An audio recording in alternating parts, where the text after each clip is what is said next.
Is Windows failing to load because of the Client License Service DLL? I'm Sophie Chen, a senior Windows support engineer. I've diagnosed the corruption and have the fix ready. Before we begin the manual steps for Client License Service, check the description for a tool to help maintain a clean system environment.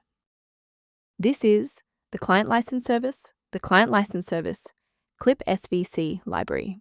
It provides the foundational infrastructure for the Microsoft Store, managing the entitlement verification for installed UWP apps and games.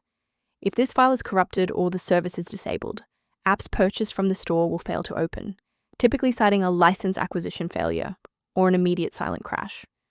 Since we've covered what this file is, let's move to the primary fix.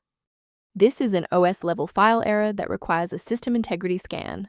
Open Command Prompt as an administrator and run sfc/scan now to allow Windows to verify its core files and automatically restore Client License Service DLL. If the installer was unable to bridge the gap, we will move to phase 2 of our diagnostic to refresh the system's memory. A system reboot is a reliable way to clear away zombie processes that might be interfering with Client License Service. It's a low-impact step that ensures your operating system is starting with a synchronized environment. Before you restart, please bookmark this video or click the like button so that it's waiting for you in your library for the next step. Still seeing the error? Let's move to the next actionable step in our guide. You can pause the video here if you're still waiting for your desktop to load.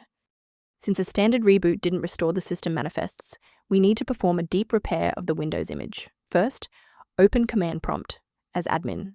Second, you're going to type DISM /online /cleanup-image /restore health, then hit enter. Why are we doing this? Well, this forces Windows to download a fresh master copy of the system manifests from Microsoft servers to replace corrupted source files that SFC can't fix on its own. Let's look at a key safety rule that will keep your PC protected while we address this error. Most individual downloads of Client License Service DLL are not digitally signed, meaning they haven't been verified for safety by the original software developer. Instead of relying solely on manual updates, you can maintain your system environment using a professional maintenance utility. Maintain a more reliable system by reviewing the software resource below, related to managing Client License Service library references. If this fix repaired Client License Service dependency issue, please like the video and subscribe to stay informed on maintaining a secure and stable PC.